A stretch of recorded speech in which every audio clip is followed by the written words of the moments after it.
Donc bonsoir à tous.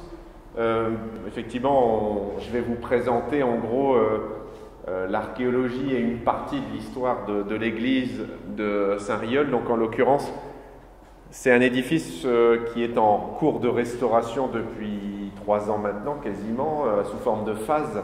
Donc on a déjà réalisé 2 phases de restauration et pendant la première phase, bonjour.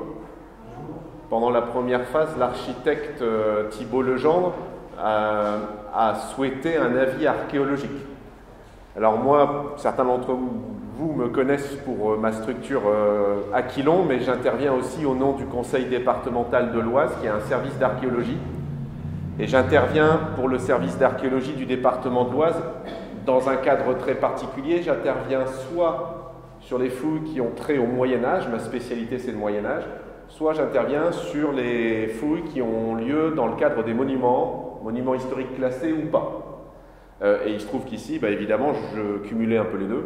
C'est à la fois un édifice important et à la fois un édifice partiellement médiéval. Donc j'ai été mandaté pour intervenir pendant la première phase. Et donc je suis arrivé pour la première fois sur le site à la fin de l'année 2018 et pour le voir. On est intervenu surtout en 2019 pour une partie de ce que je vais vous raconter au départ. Et puis en 2020, il y a eu une deuxième phase à laquelle j'ai participé également, dont le traitement des données est en cours. Donc il y a des choses que je vais vous révéler qui sont inédites, et puis il y a des choses que je vais vous révéler sur lesquelles je vais certainement changer d'avis demain. Donc il faudra revenir, parce que du coup il y aura probablement une évolution sur la réflexion de certaines choses, parce que vous allez voir qu'avec notamment les dernières découvertes qu'on a fait, vous avez tous marché sur une partie de ces découvertes sans le savoir, il y a des choses qui sont encore en cours de traitement. Alors, l'église Saint-Riol, c'est un édifice très intéressant parce que malgré la modestie de la bâtisse, en tout cas pour la nef, parce que le chœur est quand même très raisonnable, mais c'est vrai que la nef peut vous paraître franchement modeste d'une part, et deuxièmement, malgré la petitesse de l'édifice, puisque globalement on est sur une église de 20 mètres de long, c'est un terrain de tennis. Donc comparativement à la plupart des églises que vous visitez habituellement ou la plupart des églises qui sont ouvertes au public, elle peut paraître extrêmement modeste, mais en réalité elle est très intéressante. Elle est très intéressante parce qu'elle représente assez bien certains éléments d'architecture rurale qu'on a perdus, puisque le hasard de l'histoire a fait que la plupart du temps on a conservé que les plus belles bâtisses. Or les plus belles bâtisses ne sont pas forcément celles qui sont révélatrices du paysage ancien. Dans le paysage ancien, il y avait plus d'églises qui ressemblaient à Vérines que d'églises qui ressemblaient à Saint-Leu-d'Estran ou à Morienval. Donc ne visiter que Saint-Leu-d'Estran ou que Morienval, ça ne donne pas une idée de ce qu'était le patrimoine ancien, ça oui. Et deuxièmement, comme souvent avec ce genre de petite église, il y a eu de nombreuses phases de travaux, de reprises, de réparations, de reconstruction, et l'église, elle en témoigne. Parfois pour certains détails, parfois pour des gros éléments, mais elle en témoigne, et ce qui fait qu'en fait, elle a une histoire beaucoup plus riche et beaucoup plus dense que des édifices plus connus que vous visitez tous. Si par exemple vous visitez Saint-Leu-d'Estran, j'ai rien contre Saint-Leu-d'Estran, j'aime bien Saint-Leu-d'Estran. Mais quand vous visitez Saint-Leu-d'Estran, l'essentiel de ce que vous voyez correspond à 30 ans d'architecture. Et en 30 ans, l'église ressemble quasiment à ce que vous connaissez aujourd'hui. Donc, si on vous fait un focus sur ces 30 ans, vous avez tout compris. La différence de l'église Saint-Riol, c'est qu'en réalité, je vais être obligé de passer d'époque en époque, parfois même de revenir en arrière, pour vous faire comprendre certaines subtilités. Donc vous allez voir que c'est une église qui est franchement intéressante de ce point de vue-là. J'en profite, si vous vous ennuyez, je vais vous faire passer la lecture. Ça, c'est le rapport numéro 1. Donc, alors c'est ma version, donc il est annoté, il est sale, ne vous étonnez pas, parce que je le prends sur le terrain. Sur le terrain. Donc c'est ma version, mais ça, c'est le premier rapport que l'on a réalisé et qui a été rendu à la fois à la maîtrise d'œuvre, donc la mairie, à la fois à la DRAC, à la fois aux différentes institutions qui interviennent. Donc c'est le premier texte que j'ai rédigé à la suite de l'intervention 2018-2019. Et en ce moment, je suis en train d'en rédiger un deuxième qui se profile pour faire à peu près la même taille, ce qui fait que bientôt, il y aura 200 pages, presque 250 pages de littérature sur une église de 20 mètres de long.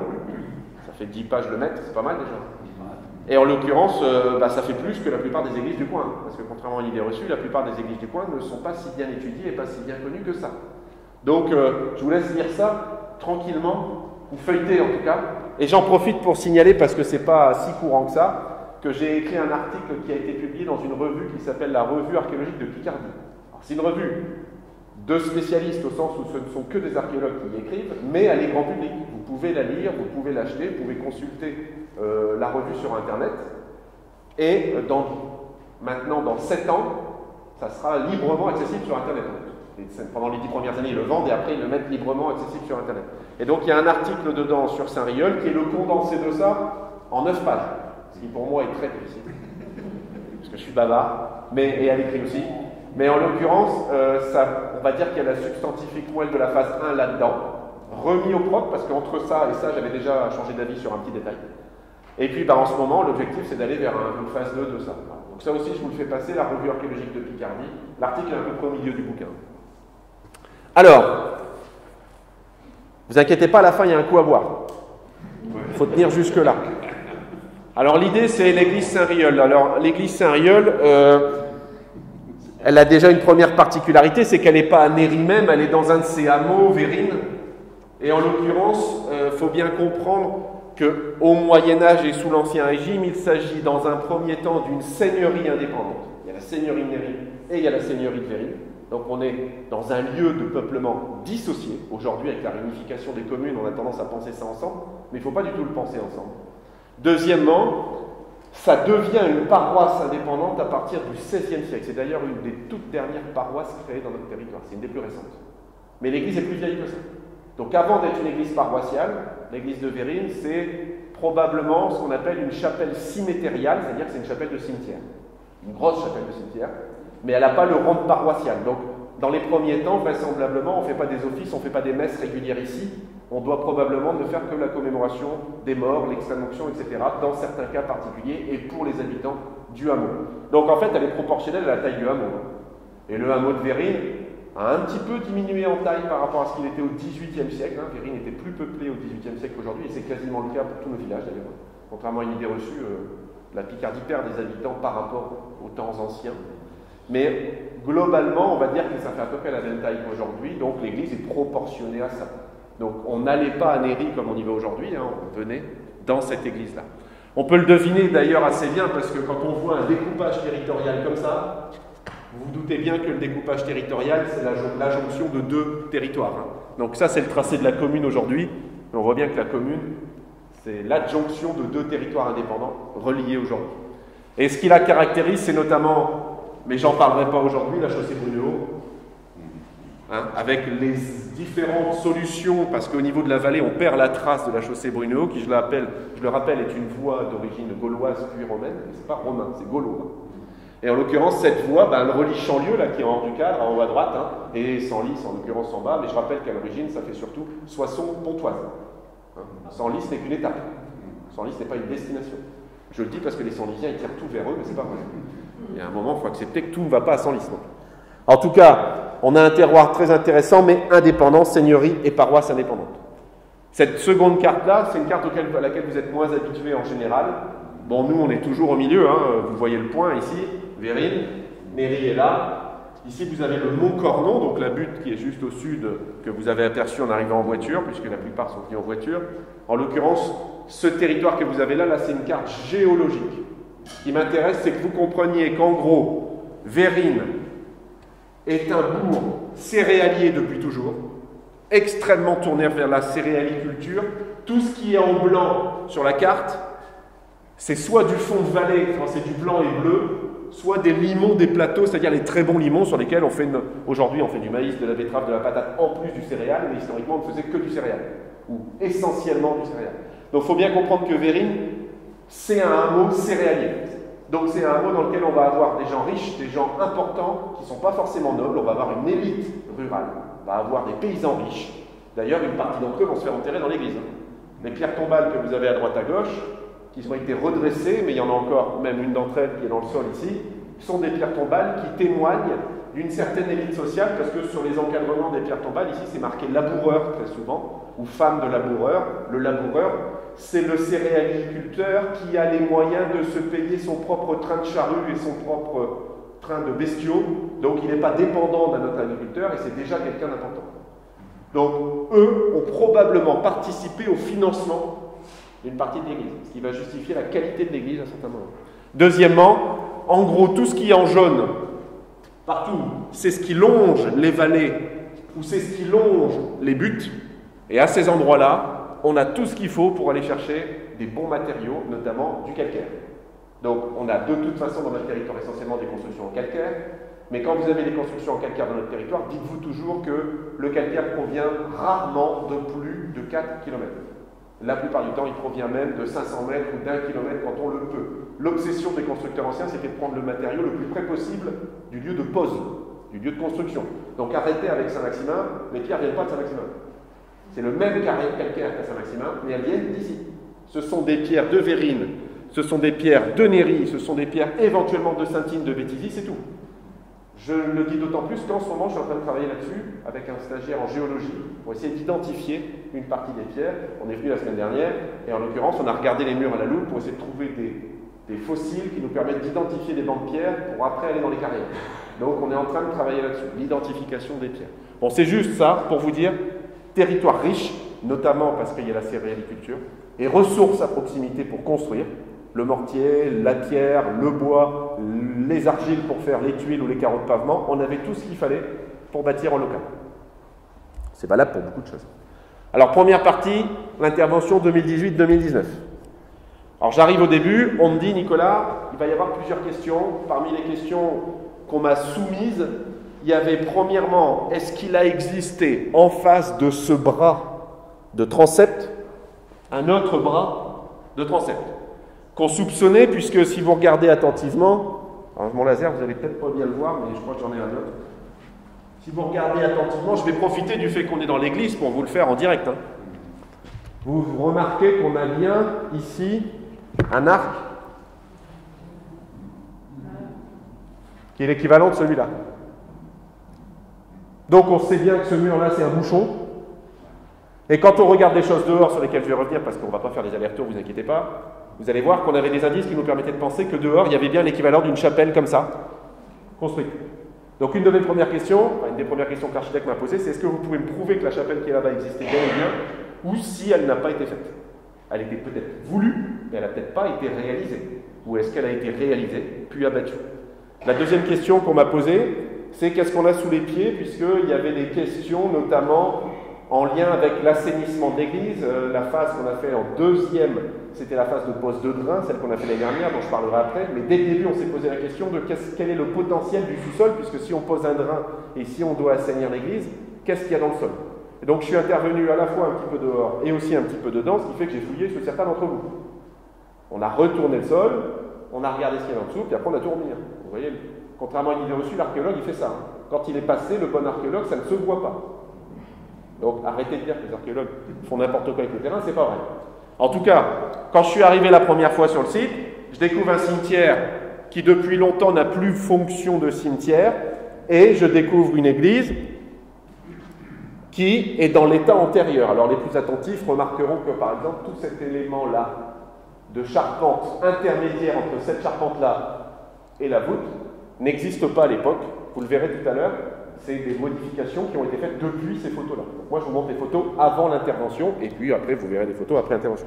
Donc je découvre une bâtisse non encore touchée par les ouvriers, ça c'est formidable. L'archéologue il faut qu'il intervienne avant les ouvriers. S'il intervient après, il perd des informations. Donc j'étais très content qu'on m'appelle très tôt dans le processus.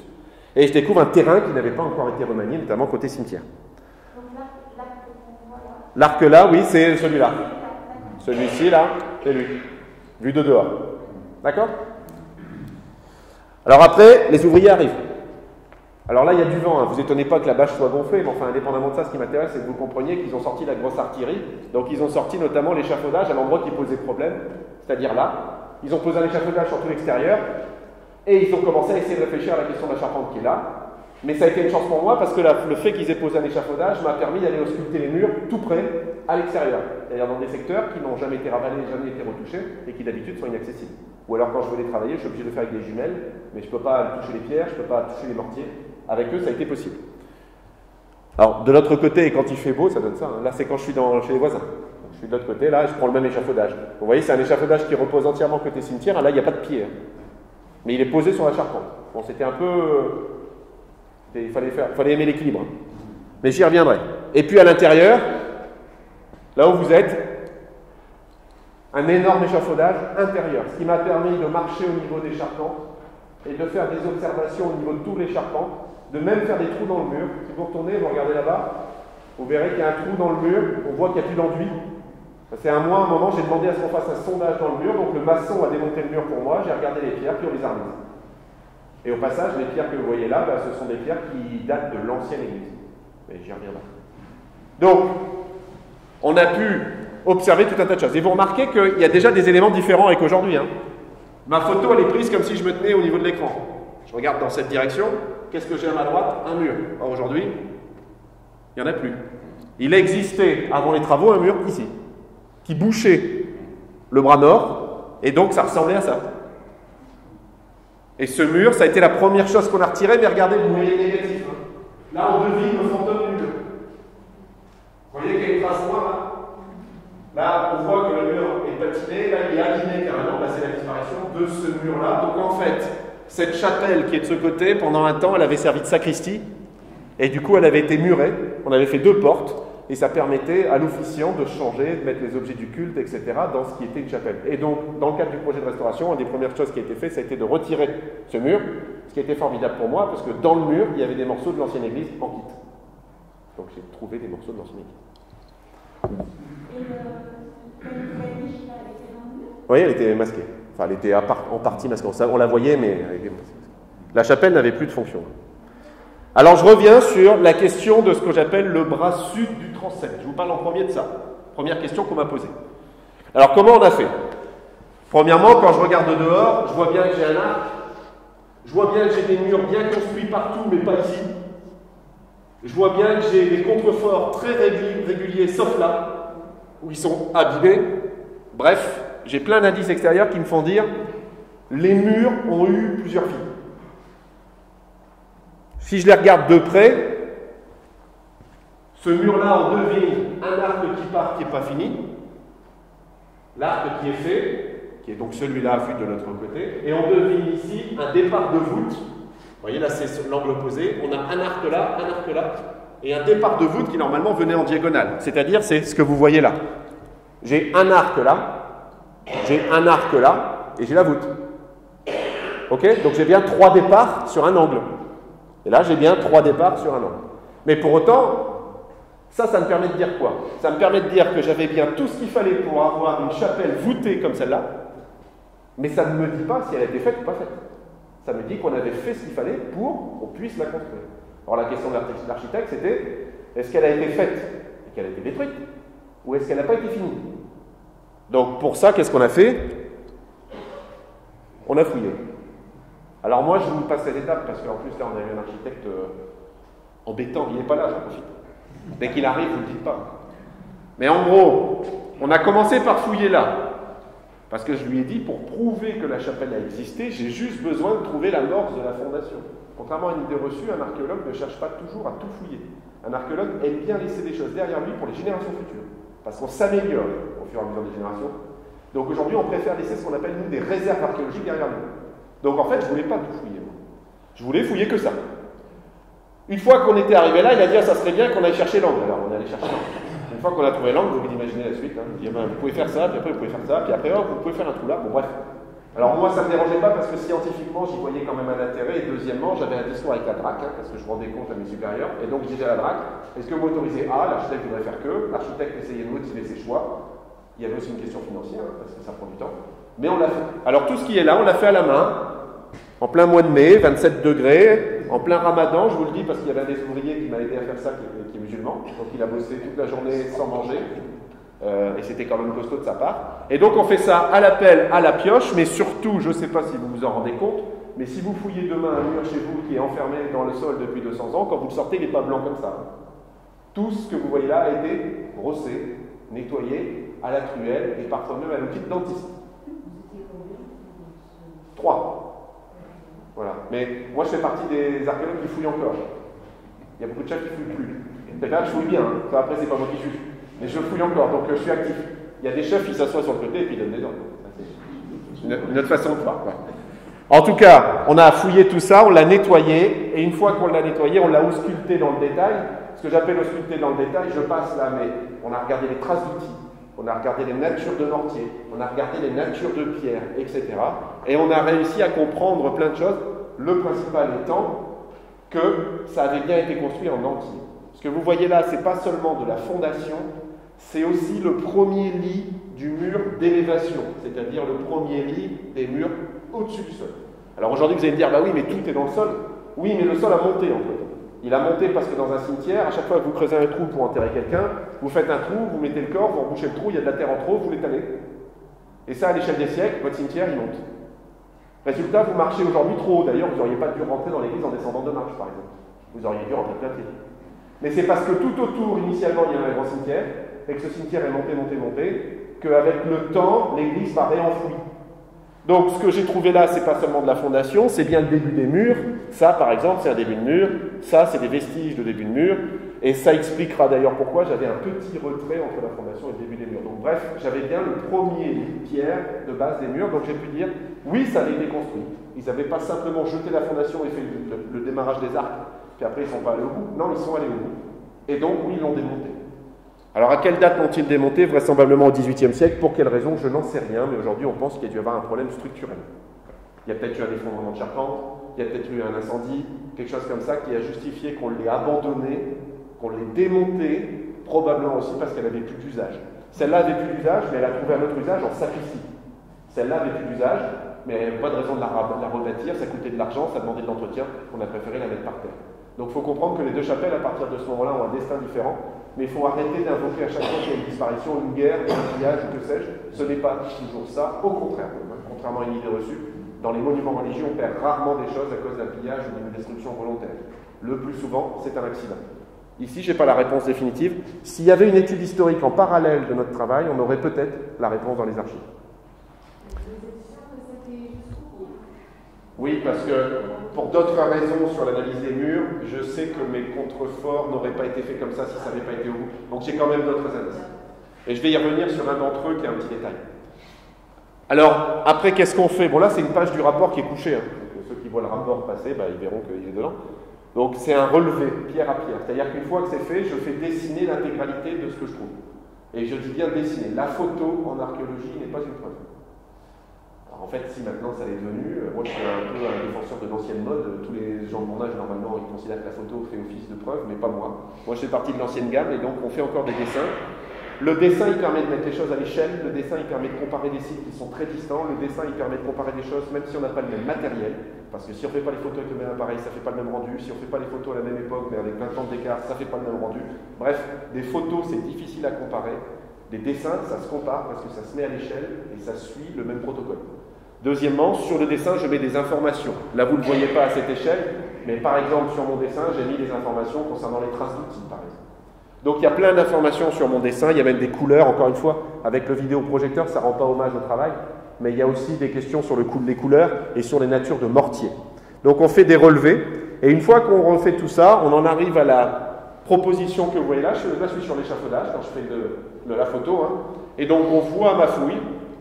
Et je peux proposer de retracer l'arc, et je peux même, grâce aux arrachements de fenêtres qu'il y a sur ce qui est un contrefort maintenant, mais qui initialement était donc un mur, je peux proposer la restitution d'une fenêtre. Donc c'est le même esprit que ce qu'il y a là. Bon, d'ailleurs, il ne faut pas se leurrer. Je regarde évidemment ce qui existe encore pour essayer de comprendre ce qui n'existe pas. Mais contrairement à une idée reçue dans une église, les choses ne se ressemblent pas toujours parfaitement. Donc il ne faut pas non plus prendre juste ça puis dupliquer. Ça c'est vrai quand ça se construit, ça n'est pas vrai quand ça s'entretient, et donc ça n'est plus du tout vrai 600 ans plus tard. Or nous on arrive 600 ans après la bataille. Donc entre-temps ça aurait pu être modifié, il y aurait pu avoir d'autres fenêtres, il y aurait pu avoir des fenêtres complémentaires. Bon, moi j'arrive en tout cas à être certain que j'ai bien une fenêtre qui vient se loger dans l'angle comme ici, et que j'ai un arc, mais tout ça de ce côté-là. On est bien d'accord? Je le dis pour les retardataires, je suis en train de parler d'une chapelle qui était là.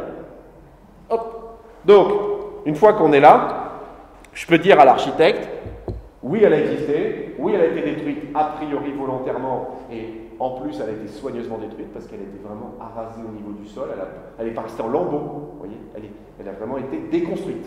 Et je peux lui dire qu'a priori, elle est très proche de sa sœur jumelle voisine. Malheureusement, il y a quand même des choses que je ne peux pas dire. Je ne peux pas dire à quoi ressemblait la fenêtre sur ce côté. Est-ce qu'elle ressemble à celle-là? J'en sais rien. Je ne peux pas dire à quoi ressemblait l'accès entre les deux. Je peux juste dire que le mur qui est là n'existait pas. Mais est-ce qu'à la place, il y avait une paroi en bois? Est-ce qu'il y avait du mobilier? Est-ce qu'il y avait un jubé? J'en sais rien. Je ne peux pas le dire. Je pourrais si je démontais ce mur-là. Et il m'intéresse ce mur-là parce qu'il se trouve que quand ils ont démonté l'église, ils ont eu besoin de boucher en faisant un mur. Avec quoi ont-ils fait le mur? Avec une partie des pierres de la chapelle. Donc la chapelle qui était là contenait 3 murs. Il y a dû avoir un problème. Ils ont démonté ça. Admettons qu'il ne restait que l'équivalent de 2 murs. Et un des 2 murs était là. Et l'autre mur, en gros, il était là. C'est la raison pour laquelle, quand ils ont démonté ce mur-là, j'ai trouvé des pierres qui étaient en fonctionnement avec ça, notamment des encadrements de fenêtres. Et que dans ce mur-là, il y a des choses passionnantes, notamment les pierres du bas. Je sais que les pierres du bas, ici, c'est les pierres des voûtes. Des toutes petites pierres bien carrées, bien régulières. Ça se voit peu de l'intérieur, mais quand vous le regardez de dehors, vous constaterez que les pierres que vous avez là-haut, ce qu'on appelle les pierres des voûtes, c'est-à-dire les plafonds à proprement parler, qui sont des toutes petites pierres de forme de briques, et bien elles sont utilisées pour toute la partie basse du mur, mais ça se voit bien quand on est dehors. Parce que dehors, il n'y a pas d'enduit, donc on le voit très très. Donc c'est pour vous dire que j'aimerais bien qu'on démonte le mur. Mais moi je veux tout démonter, il ne faut pas écouter un archéologue. L'archéologue et l'architecte ne sont par nature pas faits pour s'entendre. Alors une fois qu'on a fait ça, on peut commencer à proposer un plan. Donc voilà l'église de Vérines, une fois qu'on a réussi à assurer que ça existait bien. Alors au moment où le plan est fait, là je vous mets vraiment dans la situation de l'étude. On est en 2019. Mon géomètre en 2019, il a pu relever tout ça, tout ce qui est en noir. Il a pu relever tout ce qu'on a trouvé. Mais il n'a pas pu relever ça, parce qu'il y a une partie qui était difficile d'accès, et 2, parce que cette partie-là est dans une propriété privée, à l'époque on n'avait pas encore accès. Je te réponds dans 2 secondes, je t'ai vu. Mais du coup, on avait une église dont on est capable de tracer toute la forme grâce à l'intérieur. Voilà. Donc j'étais quand même capable de proposer cette restitution-là, avec le mur qui existe encore ici, et le mur qu'on a démonté là. Ça va? Question?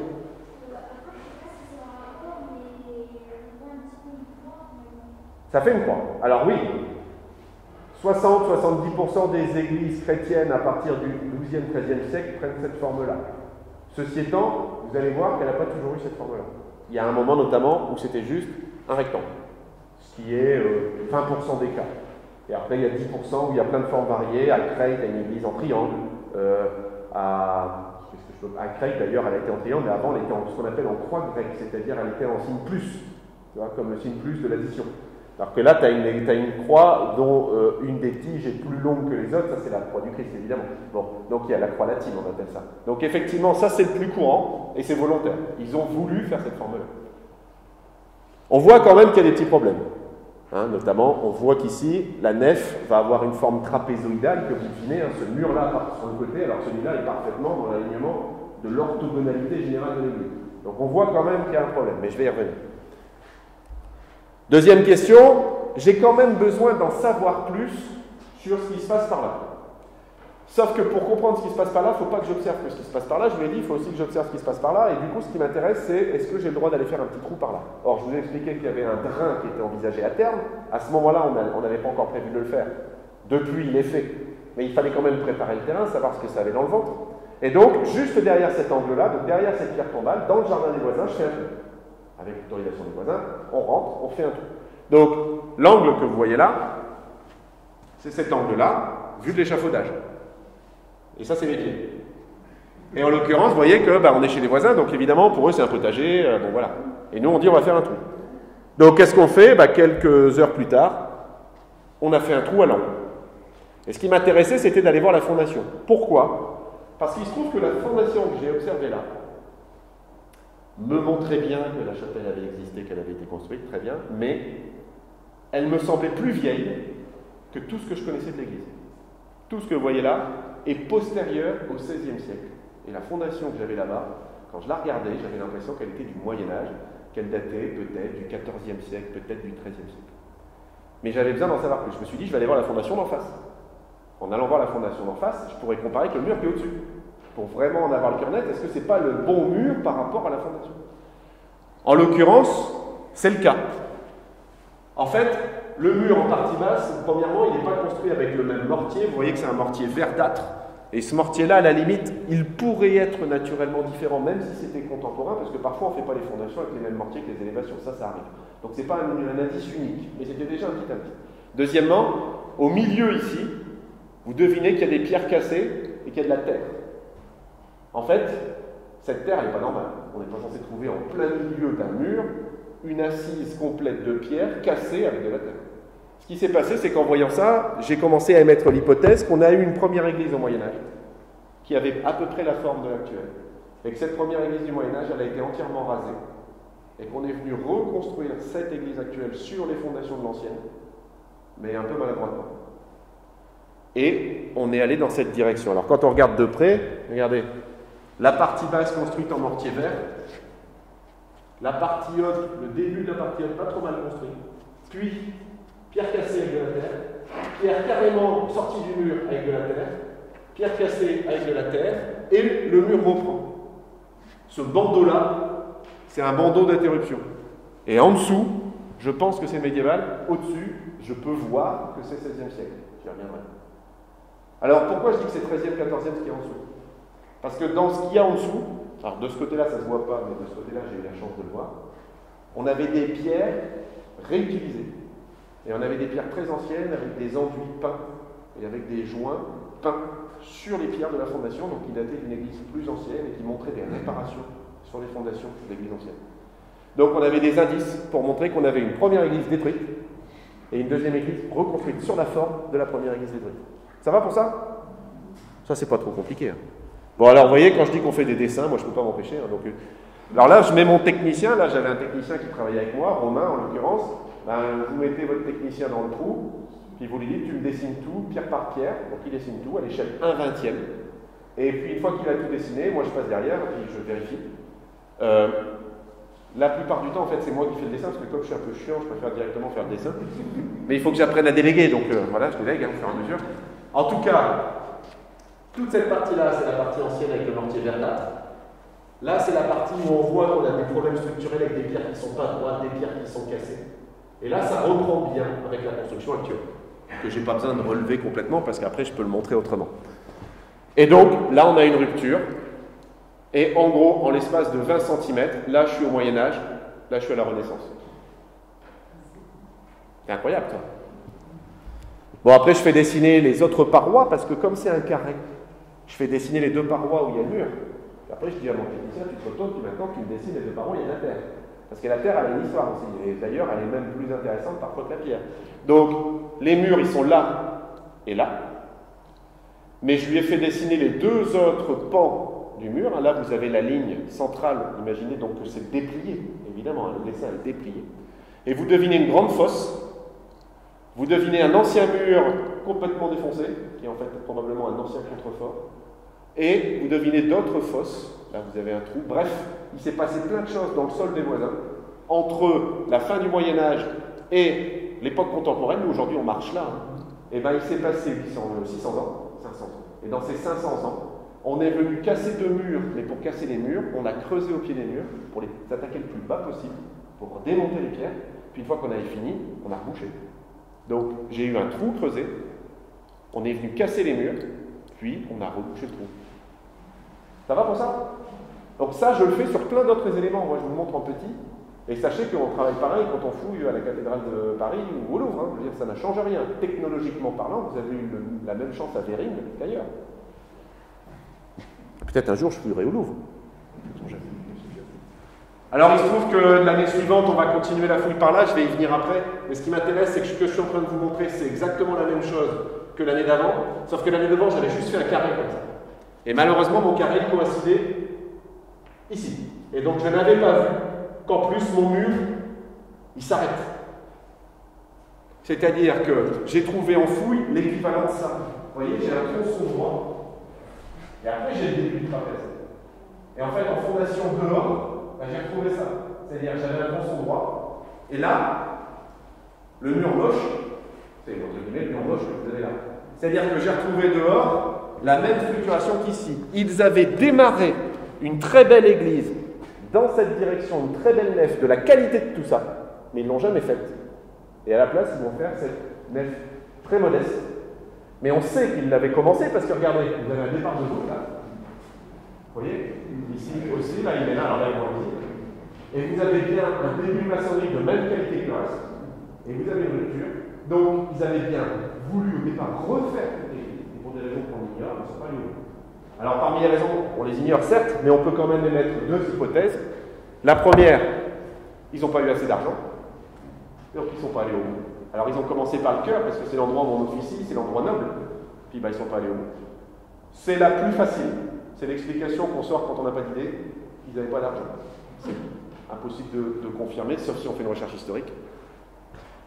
L'autre raison, c'est qu'il ne faut pas oublier qu'au Moyen-Âge et sous l'Ancien Régime, ce ne sont pas les mêmes personnes qui payent les deux. Là, ce sont les seigneurs et les religieux qui payent. Là, ce sont les paroissiens. Et très souvent, quand il y a un très gros chantier qui démarre sur le cœur, les paroissiens, quand on arrive à leur partie, disent « Attendez, nous, la vieille nef, elle nous va très bien. On ne prend pas l'eau quand on vient à la messe. J'ai pas envie de payer triple d'impôts juste pour reconstruire une nef à la grandeur de ce que vous avez eu envie de faire sur le cœur. Moi, et puis du coup, il lève le pied, oui. Et au moment où on doit transmettre la fin du dossier, en fait, soit ça reste dans l'état ancien, soit ce qu'on vient greffer est beaucoup plus modeste que ce qui était prévu. Parfois, on se dit peut-être que c'est temporaire, mais c'est du temporaire qui va durer. En tout cas, ça explique probablement la raison du hiatus entre les deux. Là, ce sont les seigneurs qui payent ou les gros propriétaires qui ont envie de mettre une rallonge. Là, ce sont les paroissiens. C'est comme ça que ça marchait, et ça explique beaucoup de choses. D'accord ? C'est important parce que ça, c'est vrai pour toutes les églises. Hein. Vous pouvez vous promener ailleurs qu'à Vérine, c'est valable. Hein. Alors après, on continue à fouiller, puis du coup, je retourne par là, puis je dis, maintenant que j'ai fouillé dans l'angle là, puis que j'ai trouvé ça, est-ce que je peux refouiller dans l'angle là ? Donc je retourne là. J'ai ma chapelle là, qui arrive. Et puis qu'est-ce que je retrouve ? Je retrouve une base du mur interrompue. Donc je sais aujourd'hui que normalement, la nef aurait dû venir en enfilade de ce mur-là, et partir là. C'est elle. Et ils ne vont pas la faire, et à la place, ils vont faire un mur plus modeste, mais au lieu de le faire à la suite, ils vont le faire en retrait. D'où le fait qu'ici, j'ai un petit décalage, alors que là, c'est à la suite. Donc vous voyez, non seulement ils ne sont pas allés au bout, mais en plus, pour faire les deux côtés, ils n'ont même pas choisi la même méthode, mais c'est peut-être pas tout à fait la même époque. Ça, c'est 17e siècle, ça, c'est 18e. Ça ne veut pas dire que pendant un siècle, il n'y avait pas de mur là. Hein. Mais ça veut dire qu'il y a peut-être eu un mur là, qui lui aussi a souffert, a été reconstruit, et quand on a décidé de le reconstruire, on ne l'a pas fait pareil que là, etc. Mais c'est pour vous dire qu'il y a eu plein de modifications. Et résultat, on arrive à ce cas-là. Alors ça, du point de vue intellectuel, c'est formidable.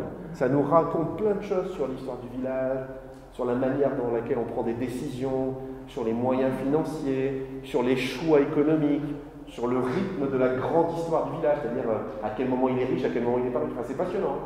Là, je vous la fais vite, mais je peux vous faire une nocturne si vous voulez. Voilà, jusqu'à demain matin. Alors, pour la petite anecdote, comment ça marche ? Je sais que vous vous demandez parfois comment on travaille. Bon, vous voyez, c'est la même photo que juste avant. Là, c'est extrait du rapport. Hein, vous regarderez, c'est dans le rapport. Et vous avez vu que je mets plein de numéros partout. Hein. Dans le rapport, il y a plein de numéros. Bon, en fait, chaque élément qui correspond à une action de l'homme a un numéro. L'homme creuse un trou, il y a un numéro pour le trou. L'homme rebouche le trou, il y a un numéro pour le rebouchement. Donc, le trou a 2 numéros. Il est creusé, il vit en tant que trou, il est abandonné, il redevient plein. Je construis un mur, c'est un numéro.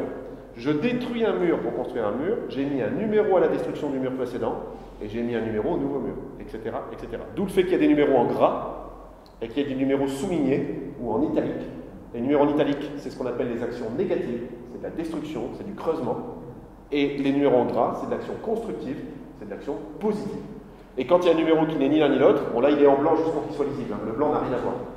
Mais quand il y a un numéro qui n'est ni l'un ni l'autre, c'est que c'est de la terre. C'est un remblai, une terre, un sol, etc. C'est-à-dire que c'est ni une construction, ni une destruction, c'est un dépôt. C'est pas fait volontairement, ça s'est fait avec le temps. Donc du coup, c'est pas la même nature. Et ces 3 natures-là sont les 3 natures principales de l'archéologue. Il peut classer le monde entier dans ces 3 natures. Pas tout à fait. Presque 95% de ce à quoi il est confronté. Et ensuite, une fois que j'ai numéré tout cela, je suis capable de dire ça, c'est postérieur à ça, qui est postérieur à ça, qui est postérieur à ça. Donc si ça c'est du XIIIe siècle et ça c'est du XVIe siècle, tout ce qui est entre les deux, c'est entre le XIIIe et le XVIe. Donc je fais ce qu'on appelle des relations stratigraphiques, c'est-à-dire que la strate d'en dessous est plus vieille que la strate du dessus, sauf bouleversement. Et donc j'arrive parfois à en dater une au milieu de tout ça, qui me permet de caler chronologiquement toutes les années. Ça va pour ça ? Bon, ça m'amuse, moi. Hein. J'adore faire ça.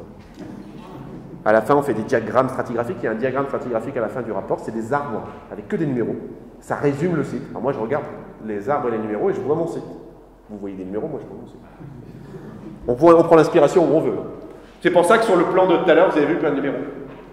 D'accord ? C'est les numéros des masses. Donc sur les photos, j'en mets pour que vous voyez verticalement à quoi ça ressemble, et sur les plans, horizontalement au niveau du sol.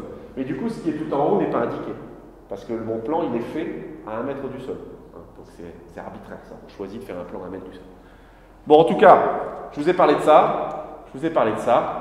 Maintenant, il restait 2 petits trous qu'on a fait à l'intérieur en 2018-2019. Le premier, il est là. Regardez, il est sous messieurs dames, là, au premier rang. Hop. Alors, c'est pas grand, hein. On est à l'intérieur, et le but, c'est quand même d'essayer de respecter le lieu, puisque c'est un lieu qui va réaccueillir du public.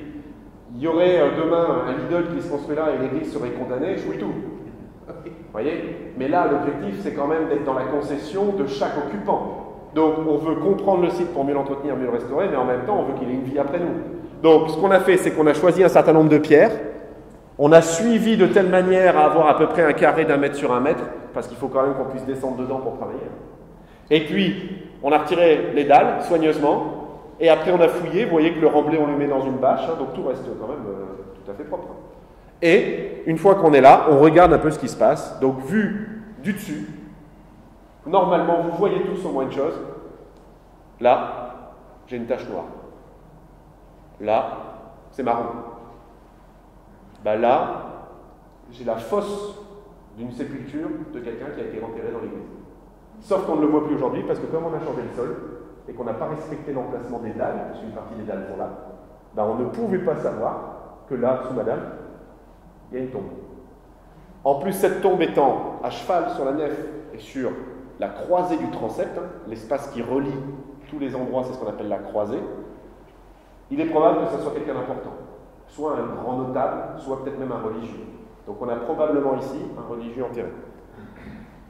Moi, quand j'ai trouvé les os, je me suis arrêté. Si ça avait été une tombe que j'aurais pu accéder, à laquelle j'aurais pu accéder en entier, j'aurais fouillé. Mais comme je ne pouvais pas la fouiller en entier, on s'est arrêté à son niveau d'apparition. On a juste regardé si on avait des éléments datants qui apparaissaient, notamment des petits morceaux de poterie, ce qui était le cas. Et on a laissé tout le corps. Donc le corps est encore là. On a fait nos études et on a recouché, donc il est toujours là.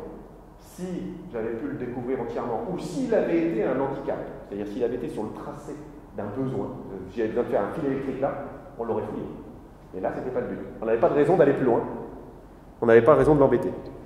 Alors, on regarde les côtés, on regarde le fond, on fait des dessins, vous avez compris, avec tous les dessins. Là, je vous ai laissé les descriptions pour le plaisir. Vous voyez un numéro là, tous les numéros, tac tac. Alors, je ne sais pas si je prends le 23, là, celui tout en là, c'est le creusement de la sépulture.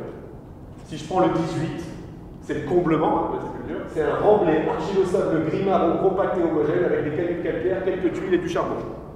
Et je fais ça pour tout. Je rentre tout ça dans une base de données et tout. Enfin, je veux dire, il y a tout un travail derrière que vous ne voyez pas, mais qui est important. Mais en tout cas, vous voyez, on fait ça pour tout ce qu'on croise. C'est ça l'archéologie moderne. C'est pas je prends ma pelle et puis je vais faire joujou le rigolo dans le jardin. Je vous le dis parce que ça n'a rien à voir avec ce que font les chercheurs amateurs qui croient qu'ils sont malins quand ils fouillent leur cave alors que c'est interdit. Ou alors à ceux qui vont piller la forêt de pompiers de la nuit avec un détecteur de métal alors que c'est interdit. Ce n'est pas du tout la même chose.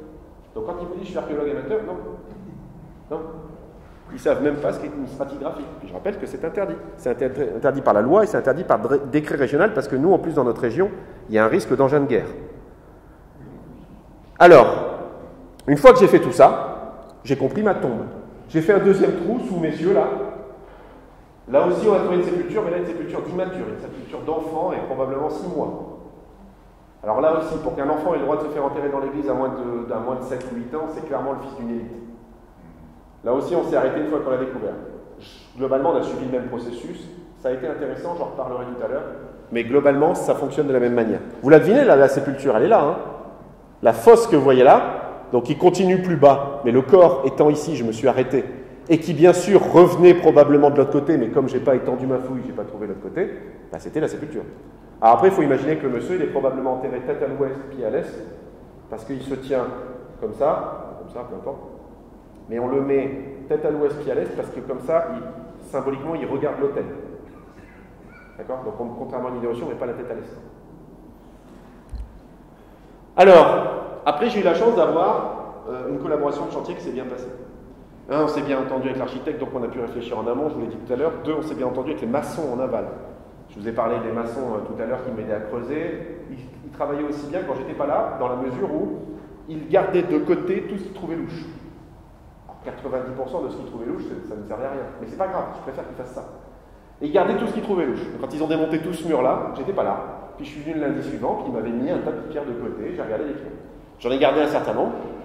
Ça, c'est l'exemple de ce que j'ai pu piocher dans ce mur et qui méritait d'être conservé, parce qu'il y avait beaucoup d'autres pierres intéressantes, mais il faut comprendre que derrière, il y a la question de la conservation, parce que vous remplissez vite un hangar avec des trucs comme ça. Donc on ne garde pas tout non plus. Mais en l'occurrence, toutes les pierres que vous voyez là ont soit un intérêt structurel, ce sont des pierres différentes, par exemple un matériau différent du grès ou du calcaire que je n'ai pas l'habitude de voir ici, donc je vais dire, il y a un problème d'approvisionnement. Soit elles ont des formes particulières, soit ce n'étaient même pas des pierres de construction à l'origine et ça l'est devenu. Par exemple des pieds de bénitier, des choses comme ça. Donc ça méritait de les regarder. Alors je vous donne un exemple. Ça, cette pierre, vue de face, vue du dessus, est-ce que vous êtes capable de me dire ce que ça peut être? Cette forme effilée, là elle est un petit peu cassée, mais ça ressemble. Cette forme effilée avec au-dessus et en dessous des petits... On ne fait pas une arche? Pas facile, hein? Oui? Ah, pas loin. Et toi, tu vas faire archéologue? Pas loin. En fait, je suis en train de vous montrer une pierre qui ressemble à ça, regardez. Un jambage de fenêtre. Un meneau. Il faut imaginer que vous devriez le regarder comme ça. Et là, il y a le vitron qui vient de se placer.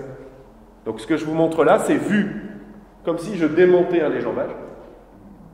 Et vous le voyez en photo. Alors c'est intéressant parce que ça me permet de dire, comme il ne me manque aucun meneau ici, que c'est des meneaux des fenêtres disparues de là. Vous voyez que j'ai l'église en kit. Et je fais ça pour tout. Hein. Bon, il faut... Mais du coup, si demain on doit reconstruire la chapelle, je peux négocier la forme des fenêtres. Alors que je ne les ai jamais vues. Pas mal quand même. Après, on a d'autres éléments intéressants qu'on a étudiés dans le détail. Alors je ne vais pas tout faire, je vous rassure. Mais on a plein de choses formidables sous les yeux. Vraiment, ce n'est pas courant ce que je vous dis là, à l'échelle d'une seule église de 20 mètres de long. Il y a beaucoup d'églises très célèbres dans lesquelles vous allez en visite qui ne montrent pas ça, à commencer par l'église Saint-Pierre de Senlis ou des églises beaucoup plus célèbres, même à Moriaval. Là, par exemple, on a une église qui, parce qu'elle a été lentement oubliée depuis 60 ans, et parce qu'au 19e et 20e siècle, on était dans un village relativement pauvre, où il n'y a pas eu de restauration, et donc du coup, tant mieux pour nous, il n'y a pas eu de forte atteinte, on a des choses comme ça.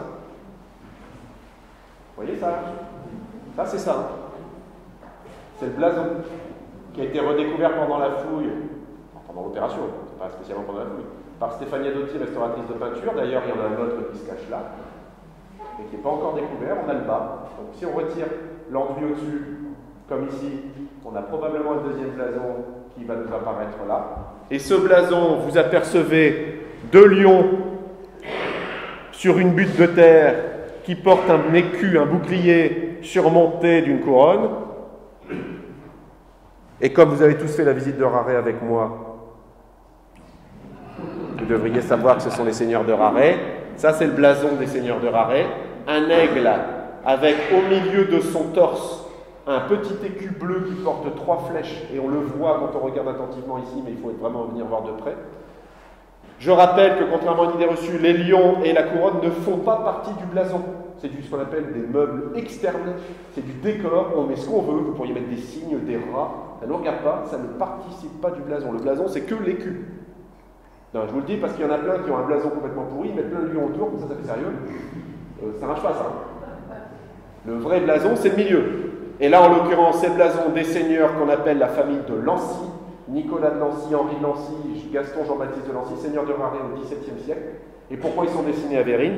Parce qu'à partir de 1632, et particulièrement à partir de 1654, les seigneurs de Raret vont racheter successivement Aramon et Verberie, Béthisy, Roquemont, Vérines, Auger-Saint-Vincent, Tremilly, et avec ça, ils vont former un marquisat, qu'on avait appelé le marquisat de Néry-Raret, je n'ai pas cité Néry, de Néry-Raret, et du coup, dans leurs églises, on va témoigner de ça, et on va dessiner des armoiries. Alors, qu'est-ce que ça m'apprend? Ça m'apprend que mon mur, il est du XVIIe siècle. Moi, aujourd'hui, quand je regarde mon mur, je ne suis pas capable de le dater. Alors, on peut faire ça à doigt mouillé, comme je ferais beaucoup, mais objectivement parlant, moi, je cherche des indices, j'essaie d'être sérieux. J'ai au moins une peinture dont je suis sûr que le mur est un peu plus vieux que la peinture, peut-être de 2 jours, mais il est au moins un peu plus vieux que la peinture, en tout cas, il n'est pas plus récent qu'elle. Et on arrêtera de dessiner ces armoiries-là dans notre territoire au plus tard en 1709, puisqu'en 1709, les Nancy rendent le marquisat de Néry-Raret et ils ne seront plus là. Donc, j'ai probablement un blason qui date de quelque part entre 1654 au plus tôt 1632 éventuellement, mais c'est peu probable, et 1709. Et si on réfléchit et qu'on cumule ça avec d'autres raisons, on peut penser que c'est le blason de 1652. Quand on érige tout ça en marquisat, on leur rend hommage notamment dans l'église, et du coup on dessine le blason à ce moment-là. Donc je viens de dater, mine de rien, mon mur à droite. Donc je ne savais pas trop de quand il datait. Enfin, je viens de le dater. Je viens de donner ce qu'on appelle un terminus antequem en latin. Je compte sur vous. C'est très bien au Scrabble. Terminus antequem, ça veut dire que ça date d'avant. Donc je sais que ça date au moins d'avant 1709. Si j'avais un terminus post-quem, ça daterait d'après. Donc si par exemple je trouvais une pièce des Templiers à l'intérieur, je pourrais dire ma pièce Templier date de 1130, bon, le mur est forcément après la pièce, donc il ne peut pas exister avant la pièce. Et le blason, lui, il est peint sur le mur, donc il arrive après le mur, et donc j'aurai 1230, 1130, pardon. Voilà. Donc on peut avoir des fourchettes grâce à des éléments externes. Donc Nicolas de Lancy, Henri de Lancy et le marquisat à proprement parler existe en 54. Donc c'est après cette date, c'est sous Henri de Lancy, et moi je pense que c'est dès le début. Ça va pour ça? Autre petit élément intéressant. Oui. Oui. Est-ce que ça peut être un... Ça? Bonne question. Non, mais on y a cru. Quand on a trouvé le blason au début, d'ailleurs, c'est le cas pour l'autre, la première chose qu'on a trouvée, c'est la tache noire. Et d'habitude, quand il y a du noir, moi j'aimais toujours l'hypothèse, il y en a qui font des visites avec moi, et puis ils savent que j'aime bien ce qu'on appelle les litres funéraires. La litre funéraire, c'est un bandeau noir qu'on peint dans les églises, et sur le bandeau noir, on peint le blason de celui qui décède. Donc, c'est funéraire. Et c'est pratique parce qu'en général, ça date de la mort de celui dont le blason est dessiné. Ici, on a une litre funéraire. Il y a des vestiges là. Il y a des vestiges là, derrière le mur qui a été démonté, on voit qu'il y a encore du noir. Il y a des vestiges là-bas au bout, pour ceux qui voient à gauche, regardez, derrière la vierge, on a un morceau de litre funéraire, on en a un morceau là.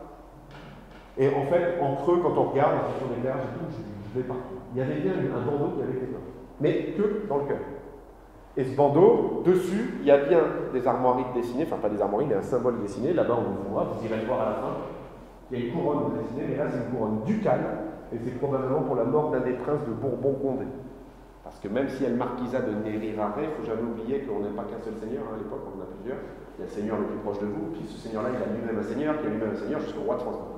Les Bourbon-Condé, c'est les patrons de la région. Ça ne se discute pas, au-dessus d'eux il n'y a que le roi. Bon, quand les Bourbons sont morts, dans beaucoup d'églises du territoire, on a peint des blasons pour eux sur une litre funéraire. Et comme les litres funéraires, souvent on les a trouvées moches avec le temps, on les a effacées. Donc souvent elles n'ont survécu que quand il y a encore un blason dessiné ou une couronne comme là-bas, ou soit quand il y avait un mur, parce que comme le mur a bouché le blason, enfin la litre, on a effacé autour, et quand on démonte le mur, on trouve parfois il y a une chaire, quand il y avait une chaire, on trouve derrière la chaire. Enfin, voilà. Donc il y a bien une litre funéraire, et quand on a trouvé du noir au début, on a cru que c'était ça, et en fait non, c'est juste la petite butte sur laquelle se tiennent les lions. Si ça avait été une litre, il y aurait eu du noir derrière tout le blason. Ça aurait été un bandeau. Ça va?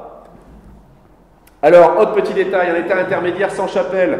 Et oui, moi je commence à étudier ça, puis on discute avec l'architecte, on n'est pas toujours d'accord d'ailleurs, mais en tout cas, l'architecte dès le début m'avait dit, moi je trouve qu'il y a des trucs bizarres sur les arcs qui ne se ressemblent pas beaucoup, il y a des petits problèmes structurels, puis effectivement, il a l'œil, il avait vu des trucs. Et puis, force est de constater que moi aussi, je voyais des pépins. Par exemple, ici, j'ai une construction qui est bien faite pour la chapelle, homogène, puis arrivé dans le secteur autour du limbeau, j'ai des ruptures dans les pierres. C'est-à-dire que, normalement, si vous regardez les assises, tout le long, les assises, sur un ensemble cohérent, se suivent. C'est-à-dire les pierres, vous pouvez suivre le bandeau d'une pierre, puis le bandeau d'une pierre, ce qu'on appelle une assise, c'est un niveau de pierre. Et là, j'ai une rupture entre ce qu'il y a dans la chapelle et ce qu'il y a dans le chœur. Donc, je suis obligé de me dire, on n'a pas fait les deux tout à fait en même temps. Attention, quand je dis on n'a pas fait les deux tout à fait en même temps, il s'est peut-être passé qu'une semaine. Hein. Ça se trouve, ils ont bossé ça. Hop, c'était Pâques, ils sont allés fêter chez eux, ils sont revenus, puis ils ont recommencé, puis du coup, ils ont recommencé, ils avaient un coup dans le nez, ça rien. Donc je ne suis pas en train de vous dire qu'il y a forcément 150 ans d'écart. C'est tout le problème. Mais stylistiquement, il y a aussi des petites différences. La fenêtre qui est là-bas, elle est plus Renaissance que les fenêtres qui sont là, qui sont encore médiévales. Ça, c'est encore des fenêtres un peu comme au Moyen-Âge, même s'il y a déjà quelques éléments de Renaissance. Là-bas, c'est franchement une fenêtre Renaissance. Bon, c'est des détails sur lesquels je ne rentre pas, mais sachez que je regarde toujours plusieurs indices. Et puis, je vais chez le voisin et je regarde de dehors.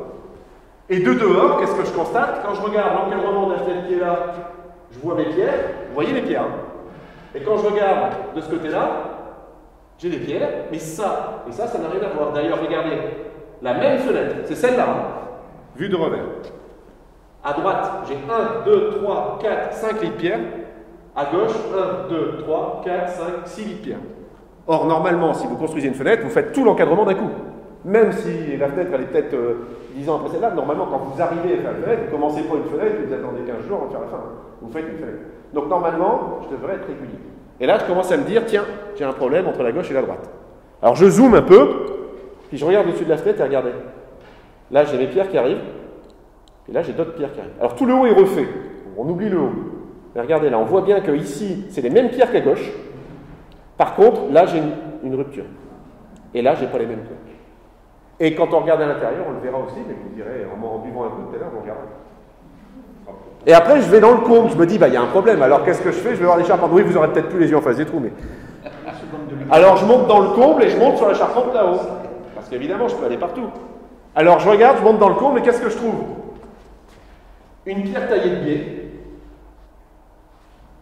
et une corniche dans la charpente. Et qu'est-ce que je découvre en fait? Ben, au tout départ de quand ils ont commencé à reconstruire ça, ils n'ont pas voulu faire chapelle au tout départ. Ils avaient fermé là. Et du coup, là-haut, il y avait une corniche pour faire toute la toiture. Et le morceau qui est là, c'était un contrefort. Et puis assez rapidement, peut-être même dans le même chantier, ils changent d'avis et ils disent finalement on aimerait bien des chapelles. Mais pas de problème, messieurs. On vous ouvre le mur qu'on a déjà construit. Donc ils font un marque, mais pas en dessous. Et on vient se coller au contrefort pour vous faire la mur. Et donc, en réalité, ce que vous voyez là, c'est le sommet d'un contrefort. Vous vous souvenez que tous les contreforts qu'on a vus tout à l'heure, ils finissent tous de biais. Et mon contrefort a été englobé dans une extension de construction d'une chapelle dans un deuxième temps. Ça va ça? Donc ça veut dire que pendant un temps, on avait une église qui n'était pas en croix latine, mon petit là-bas. Tu m'écoutes? Non, regarde le mur.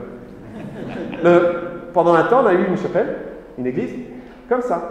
Et puis, hop, on a eu besoin d'ouvrir des croisées. Or, et là c'est l'historien qui parle, parce que je suis archéologue, mais je suis aussi un peu historien. Sur les bords. J'aime bien les dates, pas m'empêcher. Et en l'occurrence, qu'est-ce qui se passe début 16e et que j'ai dit tout à l'heure? J'ai dit plein de trucs, d'accord. Au tout début en histoire, qu'est-ce que j'ai dit? Début 16e, il se passe un truc. La chapelle synétériale devient église paroissiale. Elle change de fonction. Moi, je pense que dans un premier temps, il s'agit d'une église, une chapelle qui devient église avec des faibles besoins. Et en plus, on est dans une période de reprise économique et de reprise démographique. On sort de la guerre de 100 ans, le village doit grandir beaucoup, il doit s'enrichir, etc. On a des nouveaux besoins. Et pour faire face à ces nouveaux besoins, on a besoin de faire 2 bras de transept pour faire des chapelles secondaires, soit parce que, par exemple, un seigneur veut sa chapelle, soit parce qu'une corporation, admettons la corporation des laboureurs, veut sa chapelle, soit parce que des familles riches veulent leur chapelle, même s'ils ne sont pas nobles, peu importe. Mais en tout cas, on a des nouveaux besoins avec des hôtels secondaires, et du coup, on avait commencé à faire quelque chose qui n'en avait pas, et on décide d'en refaire. Je pense que le changement de fonction d'église, d'une part, et le changement économique global du territoire à ce moment-là, d'autre part, justifie une extension. Ça va, ça? 1522, le changement devenu église. Et donc, du coup, si on regarde de dehors, eh ben, j'ai mon coup de sabre, comme moi je dis, qui est là, avec là-haut la partie oblique dans la charpente. À gauche, j'ai mon cœur. À droite, j'ai mon croisillon. Lui, je lui ai bien donné un numéro distinct de lui. J'ai oublié de l'écrire là. Enfin, en fait, il est en dehors de la photo, mais peu importe. Et en l'occurrence, ils ne sont pas contemporains. Et entre cette fenêtre-là, très très simple, et cette fenêtre-là, un peu plus compliquée, certes, il y a une différence parce qu'on n'est pas dans le même secteur de l'église, c'est vrai. Plus vous allez là-bas, plus on va faire des choses compliquées et soignées. Mais c'est aussi parce qu'on n'est pas tout à fait à la même période, et qu'entre cette période-là et cette période-là, on est en train de passer du Moyen-Âge à la Renaissance, et on est en train de simplifier les formes, notamment de simplifier les fenêtres. Résultat, la fenêtre qui est là, vous pouvez la dessiner avec un compas, alors que celle-là, vous ne pouvez pas la dessiner avec un compas. Contrairement à une idée reçue, l'architecture de la Renaissance, c'est une architecture qui s'appauvrit au niveau des formes. C'est pour ça que Viollet-le-Duc refusait d'étudier la Renaissance. Et moi, je suis un Viollet-le-Ducien convaincu. Et au passage, cette année, on a eu le droit de fouiller là-bas derrière, et qu'est-ce qu'on a trouvé? Des choses qu'on ne pouvait pas voir avant. On voit une rupture ici, dans les pierres, que je ne pouvais pas voir, et qui correspond tout à fait au contrefort. On est derrière les chaises, là, on est là-bas derrière. Et en bas, on voit une rupture dans les fondations. La fondation qui est ici, c'est pas la même que la fondation qui est là. Et la rupture que j'ai ici correspond à mon ancien contrefort. Donc parfois, je dis des choses en phase 1 et je peux vérifier en phase 2. Et si je me trompe, mon honnêteté m'oblige à le dire. Je vous le dis parce que parfois, il y en a qui ne changent pas d'avis. Alors je continue, maintenant que je suis dans les charpentes, je dis, ben, je vais aller voir plus loin. Alors je vais dans les charpentes, puis là, je suis au-dessus, là. Puis je regarde par là. Donc, devant moi, qu'est-ce que je trouve en plein milieu des charpentes? Un mur.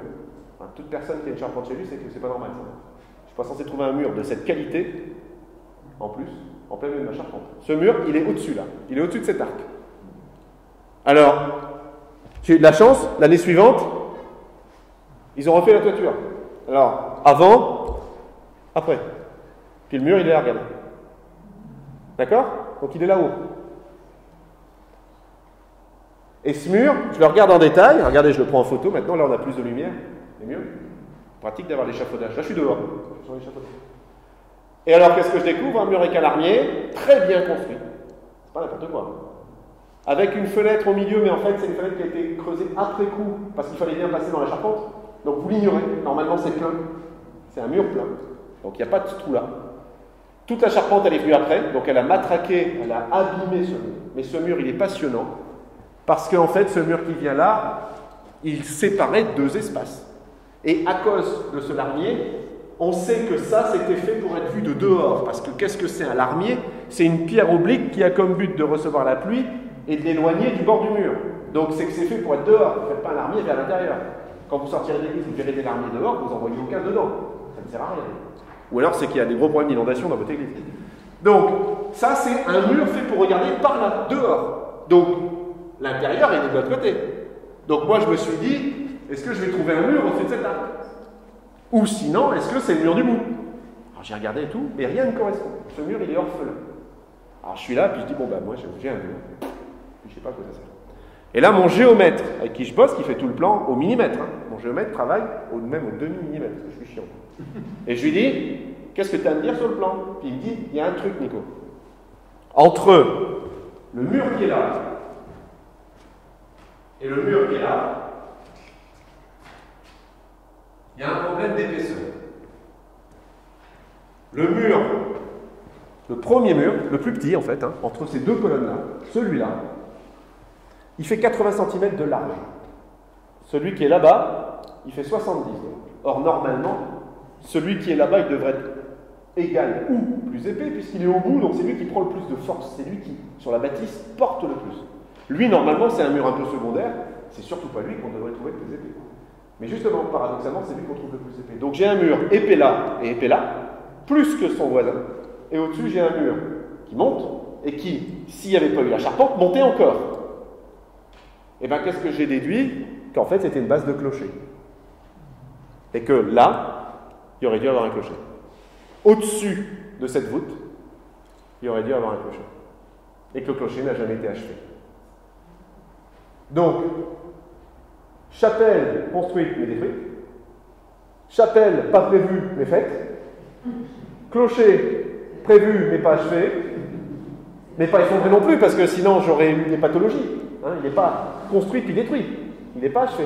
D'ailleurs, il n'a jamais pris des intempéries, ce qui est formidable, parce que quand je l'ai étudié, j'avais toutes les traces d'outils, j'avais toutes les traces de ce qu'on appelle, nous, de marques d'acier, c'est-à-dire je voyais le discours entre le carrier et le maçon, bref, j'avais plein d'infos. Donc, je le regarde en détail, je passe, parce que je sais que je suis long, je regarde le revers, ça c'est le revers, hein, qui lui est nu, parce que lui il ne prend pas la pluie, donc lui il ressemble à un intérieur normal, donc il est fait pour être optimum, puis après je vais voir les voisins. Et qu'est-ce qu'on a chez les voisins, par exemple, là je suis à Roquemont, mais je peux en prendre plein, Trumilly, etc., je peux faire la suite, hein. Villeneuve-sur-Verberie, j'ai un cœur, plat, comme ici, j'ai une travée de libre, celle-là, puis au-dessus de la deuxième travée, j'ai un clocher. La seule différence, c'est que nous, les deux chapelles qui sont de part et d'autre, elles sont encore un petit peu devant. Elles sont une travée de plus vers l'avant, alors qu'à Roquemont, elles sont là et là. Mais sinon, la structuration globale, c'est d'avoir un clocher à la deuxième travée du cœur. La première travée du cœur au fond, la deuxième travée du cœur là, et clocher au-dessus. Donc vous voyez qu'en plus, je peux aller voir les voisins pour comprendre un peu. Donc il faut imaginer que si vous étiez venu à Vérines au XVIe siècle, à un moment, vous auriez dû voir une église en cours de construction, sans chapelle, avec un début de clocher. Puis vous seriez venu peut-être 3 mois après, 6 mois après, ou 3 ans après, je ne peux pas dire exactement la rupture à l'année près, hein, bien sûr, Ils ont changé d'avis, puis vous seriez revenus, vous les auriez vus commencer à couvrir le clocher et puis disparaître sous la toiture, mais à l'inverse, vous les auriez vus commencer à percer des murs qu'ils avaient déjà eux-mêmes construits pour faire des chapelles qui n'étaient pas prévues initialement. Donc une église fort différente. Un autre élément très intéressant, c'est l'église de Louvre. Vous connaissez la ville de Louvre? Il y a un très beau musée archéologique à Louvre qui s'appelle Arkea, qu'il faut absolument faire, surtout avec les enfants. Formidable. Et à Louvre, on a quoi? Première travée de chœur sur un chevet plat, deuxième travée avec une tour clocher, troisième travée avec les chapelles. Là, vous ne voyez pas sur la photo. C'est très dur de prendre en photo l'église de Louvre parce qu'on n'a pas de recul. Mais quel est notre point commun avec l'église de Louvre? Elle s'appelle Saint-Riol. C'est une des 5 seules églises qui s'appelle Saint-Riol dans notre territoire. Et toutes les églises de notre territoire qui s'appellent Saint-Riol sont à la fois très anciennes, souvent d'origine symétériale avant d'être des églises paroissiales, donc un destin commun, et souvent limite du diocèse. Je vous rappelle que nous, on est en limite du diocèse de Senlis. Béthésy, c'est le diocèse de Soissons. Donc, on est en plus en limite de diocèse, avec le nom du saint évangélisateur du diocèse, sur des églises qui sont à l'origine symétériale, donc probablement très anciennes et pas paroissiales dans un premier temps. Bref, là, il y aura un dossier formidable à faire si on avait la chance d'avoir une collaboration interrégion, ce qui malheureusement en France est trop compliqué. Mais je passe. Alors, 2 derniers détails, et je termine avec ça pour la phase 1, il y a la phase 2. Mais ça va vite, je vous rassure. Je vous montre un truc pour la phase 2. Je sais que vous n'avez pas de dossier, messieurs, dames. Un petit détail, mais qui est essentiel. Ça, c'est unique, hein, ce que je vous raconte là. Ils ne l'ont pas à Pierrefonds, ils ne l'ont pas à Saint-Leu, ils ne l'ont pas je ne sais pas où. Hein. Vous avez tous visité le dimanche des trucs 10 fois plus connus que Véry, mais c'est moins bien. Hein. Et c'est plus cher. Là, en l'occurrence, vous avez un dessin. Ce dessin, je l'ai trouvé ici, sur ce mur. Il est là. Derrière les chaises. Vous approcherez, vous bougerez les chaises après, vous viendrez le voir. Je l'ai repassé au critérium, enfin au crayon de bois, pour que vous puissiez le voir, parce qu'à l'origine, c'était simplement une cisure dans le mur extrêmement fine. Pourquoi ce dessin a survécu? Parce que l'autel de bois, vous voyez là-bas, il était devant.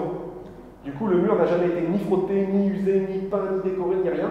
Et c'est en déplaçant l'autel qu'un jour, je suis dans l'église, à peu près à cette heure-là, et je vois un rayon de soleil qui tape 2 biais, et d'un seul coup, je vois une forme qui se dessine dans la ciselure. Je dis, tiens, à cause de l'ombre projetée du soleil, je vois une marque. Bon, je suis toujours quand même attentif à ça, je fais exprès de rester tard le soir pour ça. Et alors, du coup, je regarde ça, et je vois quoi? Je vois ça. Je vois en fait un repère dessiné, abscisse et ordonné, hein, et je vois des dessins. Avec des ratés d'ailleurs. Bon, c'est pas moi qui ai raté mon relevé. Hein. Je vous le dis parce qu'on m'a déjà dit, bah, vous savez pas dessiner. Non, non. Si c'est biais, si c'est mal foutu, c'est parce que c'est comme ça. Et je peux proposer une restitution géométrique théorique idéale à partir de cette base. Et cette restitution géométrique théorique, c'est quoi? C'est le sommet de la fenêtre. En fait, le tailleur de pierre, il a dessiné sur le mur le gabarit des pierres en croquis qu'il allait tailler ensuite dans la chapelle pour poser sa fenêtre et la terminer. Unique. Quand je dis unique, c'est que dans l'Oise, on en a 5 des épures. Et encore, c'est une des plus vieilles. Mais surtout, ce qui est rare, c'est d'avoir l'épure en place et la fenêtre. Parce que très souvent, on trouve des épures, mais on ne sait pas. On arrive à dater l'épure, mais on n'arrive pas à savoir où c'était. Parce que ce n'est pas forcément en dessous. Le tailleur, il peut travailler là, puis faire la fenêtre de là-bas. Hein. Et là, le hasard fait que j'ai les deux en vis-à-vis, que j'ai les deux de conserver, et que je peux étudier les deux. C'est formidable. Rien que pour ça, ça valait le coup de publier, je vous le dis. Alors, c'est une chance, hein. C'est pas sur moi que j'ai des fleurs, on s'en fout de moi. Ce qui est intéressant, c'est l'objet. Ça, c'est formidable en termes de conservation. Rien que ça mériterait d'être classé monument historique. Pardon? Oui, vous allez la voir après, allez la voir vraiment, et puis on vous mettra une lumière s'il faut, mais oui, vous la verrez. Alors, je ne rentre pas dans les détails de tout, mais enfin, on a des vitraux classés, on a une porte du XVIe siècle, on a un calvaire protégé, on a des clés de voûte et des plaques hyper intéressantes. L'épure, elle est là en bas à gauche, on a une charpente qui mériterait d'en parler beaucoup. Et en gros, si je reviens et que je synthétise tout ce que je viens de vous dire, les phases de l'église, c'est ça. J'ai une première église médiévale dont je ne sais rien, sauf les fondations. C'est pour ça qu'elle est en vert. En vert, c'est ce qu'on ne sait pas. Elle est détruite. C'est tout ce que je peux dire. Peut-être au XVe siècle. Et sur la base de cette église, on vient reconstruire une église, et initialement, on la veut droite, avec un clocher. Puis, on abandonne le clocher, et à la place, on débute une nef haute, qu'on ne finira pas. Puis, on vient ajouter 2 chapelles qui n'étaient pas prévues initialement. Puis, on vient greffer la nef. Puis, on perd une chapelle. C'est l'état actuel. Cette phase. Oui? Non, il a été lancé, il n'a pas été fait, et à la place, il y a eu un clocher en charpente. Et ce clocher en charpente, il a été détruit que pendant la guerre 14-18, parce qu'il y avait un terrain d'aviation pas loin, et il y a des avions qui volaient trop près, et un jour, il s'est effondré. Donc le clocher de bois, il a remplacé modestement un clocher de pierre qui n'a pas été fini. Ça va? Mais ça, c'est l'église sans les décors. Parce que là, je vous ai fait 7 phases. Si j'inclus tous les décors, et si j'inclus toute la question du mobilier, j'ai 14 phases. Hein, pour vous donner une idée, un salon d'Estran, j'ai 3 phases. Donc un salon d'Estran, moi, en 30 minutes, j'ai fait l'étude. Ici, ça fait 2 ans qu'on l'étude. Et c'est pas fini. Donc c'est pour vous dire que c'est passionnant. Oui?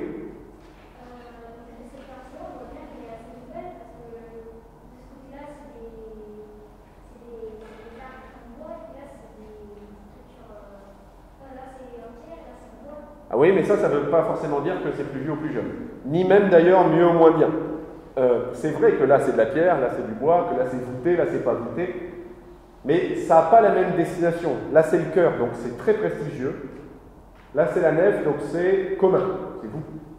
Là c'est moi, mais c'est vous. Et en l'occurrence, à partir du moment où ça n'a pas le même statut, c'est déjà difficile à comparer. Deuxièmement, tu verrais, il y a des églises, tu vas à l'abbaye Saint-Denis, tu l'étudieras en cours hein, bientôt. L'abbaye Saint-Denis, on l'étudie en 6e par exemple. Et bien, à l'abbaye Saint-Denis, c'est la nef qui est le plus beau que le chœur, mais parce qu'elle est plus récente. Et du coup, ils avaient utilisé des moyens meilleurs pour construire. Et ils avaient eu des gros moyens, parce que c'est la roi de France qui payait. Donc en plus, il faut se méfier. C'est pas forcément moins beau par là que par là. Ici, c'est le cas, mais c'est pas toujours le cas. Et il se trouve qu'ici, ça c'est plus vieux que ça, mais c'est pas toujours le cas non plus. Donc, on ne peut pas faire de généralité juste parce qu'on regarde comme ça. C'est plus compliqué. Mais si tu viens en cours avec moi, promis, je t'expliquerai tout ça. Allez, deuxième phase.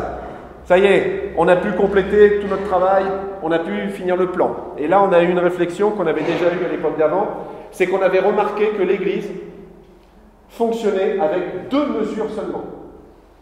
On a remarqué que la largeur était égale à la profondeur d'une travée fois 1,618. Alors c'est quoi 1,618? C'est le nombre d'or, ce qu'on appelle le nombre d'or. Si vous faites un carré qui a un côté de 1 et un côté de 1, 1 cm sur 1 cm, la diagonale est égale à 1,618. C'est le nombre d'or. C'est la racine carrée de 2. Et la racine carrée de 2, c'est un chiffre qu'on retrouve dans beaucoup d'éléments d'architecture de très grande qualité. Et bien nous, on l'a à Vérines. Il y a un monsieur à Vérines, quand il a dû dessiner cette église, à cette époque-là, là, il a dit, on va prendre une mesure type, et on va la multiplier par le nombre d'or pour avoir ce qu'on appelait des proportions harmonieuses, des proportions d'or, qui font qu'aujourd'hui, on trouve ça élégant d'ailleurs. Et c'est pas en centimètres que c'est élégant. C'est en nombre d'or. C'est complètement subjectif. Que l'on soit clair, vous montriez ça à un Asiatique, le nombre d'or, chez lui, la proportion de nombre d'or, c'est 2,40. Donc pour lui, un 618, c'est moche. Mais c'est une culture, en fait. C'est inconsciemment, vous l'avez dans l'œil. À force de voir des églises, à force de voir des châteaux qui ont ces proportions-là respectées, vous avez ça dans l'œil. C'est d'ailleurs pour ça que très souvent, quand vous voyez des édifices contemporains qui essayent d'imiter de l'ancien, vous ne trouvez quand même pas ça toujours aussi beau, parce qu'il y a notamment ce problème de proportion, c'est que quand on parle en mètres, on a du mal à respecter ces proportions-là. C'est bien quand on est en pied, quand on est en pouce, quand on est en toise, ça ne marche pas bien quand on est en mètres. En tout cas, je passe, mais on a remarqué qu'on avait ça. Alors moi, je dis à l'architecte, on avait peut-être une nef qui était prévue pour aller jusque là-bas, c'est-à-dire au milieu du parvis où vous allez marcher au milieu des graviers. Alors l'architecte, il me dit, bah top là, si on refait une phase l'année prochaine, pour le drain, tu auras le droit d'aller fouiller là-bas. Alors du coup, la phase arrive. Je ne sais pas si vous voyez bien, mais on fait des tranchées partout autour de l'église. Je fais un petit zoom et je tourne en même temps. Regardez, on a des tranchées partout là. L'année d'avant, j'avais fouillé ça. Là, j'ai fouillé tout le tour. Et devant, là, vous voyez, en triangle. Et ici. Alors, pourquoi on a fait ça? On a fait ça parce qu'on en avait besoin. Je n'ai pas fouillé pour le plaisir. J'ai fouillé parce qu'il y avait un besoin technique, il fallait faire un drain. Il fallait évacuer l'humidité au pied des maçonneries, il fallait gérer la question des eaux de pluie. Mais on en a profité pour placer le puisard du drain à un endroit qui posait question. On va essayer d'avoir une réponse en même temps, une pierre de coups. Donc, ici. Sauf que ce qui devait arriver arriva, je vous ai dit tout à l'heure quoi? L'église, elle est entourée d'un cimetière. Et là, pour un puisard, on ne descend pas à la même profondeur que pour trouver des chapelles qui sont à ras du sol. Donc évidemment, on a eu des copains. Donc, on appelle une pelle mécanique parce que cette fois-ci, on travaille dehors. Et donc, la pelle mécanique travaille en reculant. Vous voyez qu'il regarde derrière lui. Hein. Il recule. Il travaille en reculant. Et moi, au devant, je regarde ce qu'il trouve. Et je l'arrête s'il trouve quelque chose. Alors parfois, il trouve une maçonnerie. Là, on est juste en dessous de cette fenêtre. La première. Et en l'occurrence, c'est un ancien contrefort de la nef. Donc on découvre des choses sur la nef, alors que la nef, jusqu'à maintenant, elle n'était pas très bien renseignée en dehors de ce que je pouvais voir. Là, je commence à la fouiller. Deuxièmement, on va dans le parvis. Vous voyez, la porte, elle est là. Donc on a tout creusé là. Au pied du mur, parce que c'est le but d'un drain. Puis après, les deux sorties du drain, et le puisard, il va venir là. On découvre, le long de ce mur-là, un autre contrefort. Il est près de la porte, là-bas. La petite porte qui est sur la gauche. Vous voyez, la porte, elle est ouverte, là. Hop. On découvre un contrefort. Je continue un autre contrefort. Il est à peu près sous le blason. Donc il faut imaginer que pendant un temps, il y a dû y avoir des contreforts par là disparus.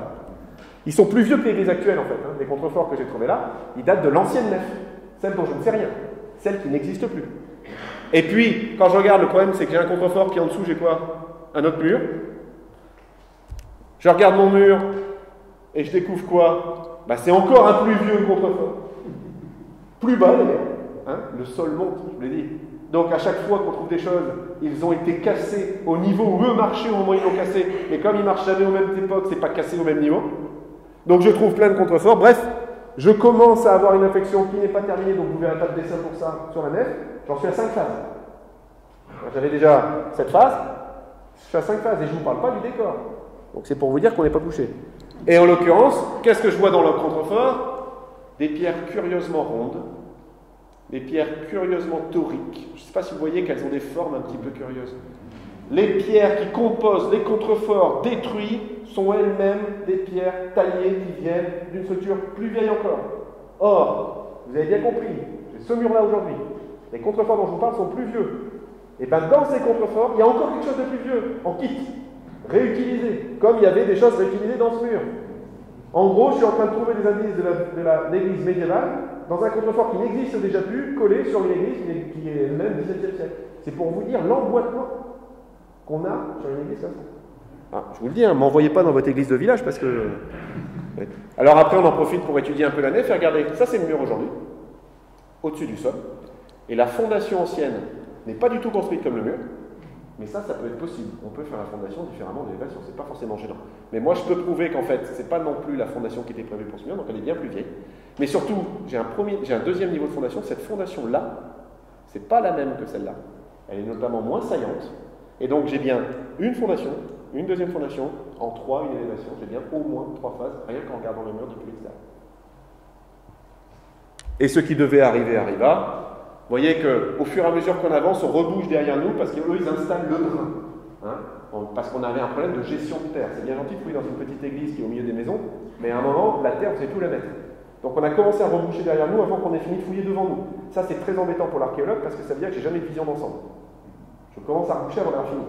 C'est désagréable, mais il faut faire avec. C'est les enjeux de l'archéologie préventive. En tout cas, ils commencent à poser leur drain. Et puis dans le puisard, je vous assure, hein, je ne l'ai pas vu pendant 2 jours. Puis au bout de 2 jours, je me retourne, puis je dis, c'est quoi ça? Et c'est un crâne. Et en fait, la pierre qui était au-dessus et qu'on avait commencé à trouver avant, bah, c'était une pierre tombale. Mais une pierre tombale complètement neutre, sans écriture, sans fioriture, à l'ancienne. Alors là, on avance.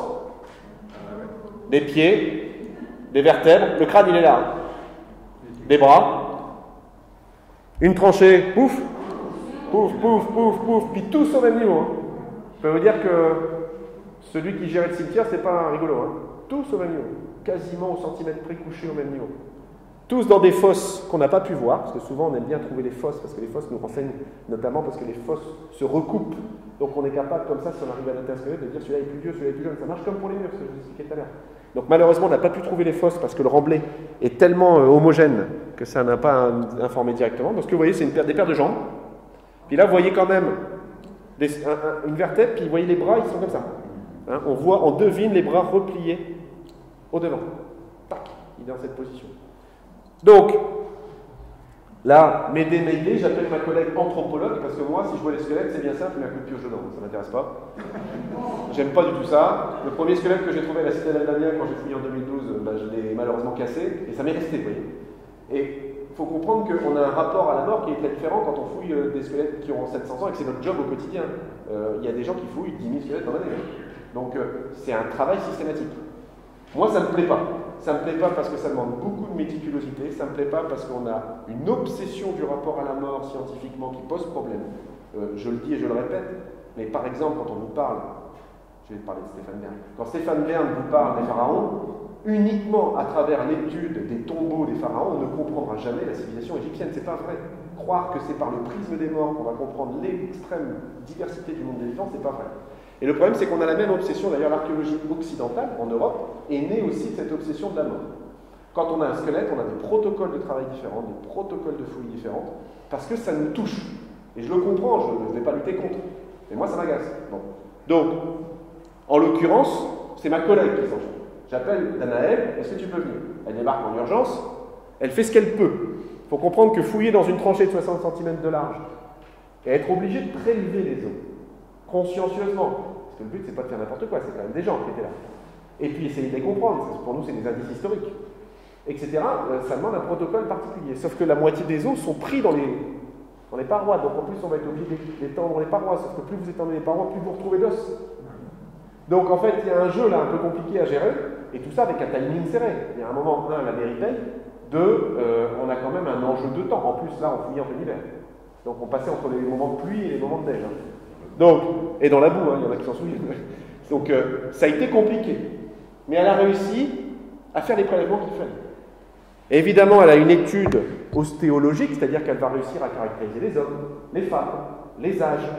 Bon, les hommes et les femmes, c'est quand ils sont matures, parce que jusqu'à l'adolescence, on ne fait pas de différence ostéologique, on n'arrive pas à avoir de différence dans les ossements. Mais on va après avoir des informations secondaires sur pourquoi ils sont morts, etc. On arrive à avoir des carences, des choses comme ça. Et puis surtout, on a envoyé des échantillons au laboratoire pour essayer de dater les squelettes. Et là, nous est revenu les datations.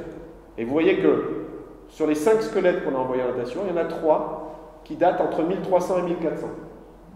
Et 2 qui datent entre 1500 et 1600. Avec une forte prosomption de 1500, plus forte que de 1600. Bon. Eh bien, ça me va, parce que ça correspond à tout ça. Mais ça, ça correspond à ma première église médiévale disparue, que je ne vois pas debout, dont j'avais émis l'hypothèse en phase 1, et j'avais été critiqué pour ça, par un de mes supérieurs, qui m'avait dit que les indices sont maigres, et j'avais expliqué que c'était aussi une raison contextuelle, la dédicace de l'église, etc., qui m'avait amené à ça. Ben, quand j'ai trouvé ça, j'étais content, je suis retourné le voir. Je lui ai dit, quand est-ce qu'on boit une bière? Parce que du coup, j'ai bien des os qui sont plus vieux que le plus vieil élément architectural que vous avez sous les yeux. Et les os que l'on a trouvés ne sont pas les plus vieux. Il faut bien comprendre que comme on a un cimetière qui a monté avec le temps et qu'on enterre toujours à peu près à la même profondeur, on a enterré de moins en moins profond. Donc par rapport à la profondeur initiale, j'entends. Ce qui fait que nous, ceux qu'on a trouvés, c'est ceux qui étaient sur le tracé du drain. Moi, je n'ai pas fouillé plus profond que les besoins de l'opération. Mais si j'avais fouillé plus profond, j'aurais trouvé des couches de squelettes plus basses. C'est d'ailleurs pour ça que dans le puisard, on a trouvé des squelettes plus vieux, parce qu'on a des plus bas. Parce que le puisard, lui, il creuse. Mais dans les tranchées, on s'est arrêté au plus haut. Donc, il est probable qu'on ait des squelettes avant. Qu'on ait des squelettes plus vieux. Et en plus, il faut imaginer qu'on fouille devant l'église. C'est probablement le dernier endroit où le cimetière s'est étendu. Le cimetière, souvent, il commence à l'est, près du chevet, et il s'étend dans cette direction. Ce qui fait que si je fouille par là, en profondeur, j'ai probablement des chances de tomber sur des squelettes pleinement au Moyen-Âge, en 1000, 1200, voire au Moyen-Âge, qu'on appelle nous le haut Moyen-Âge, le début du Moyen-Âge. C'est un mérovingien, carolingiens, et moi je le pense parce qu'une dédicace à Saint-Rieul, c'est souvent des établissements carolingiens. Là, si je trouve des squelettes carolingiens, je paye le coup. Donc, une question demeure, est-ce qu'on a une suite 2022, oui ou non? Je vous remercie.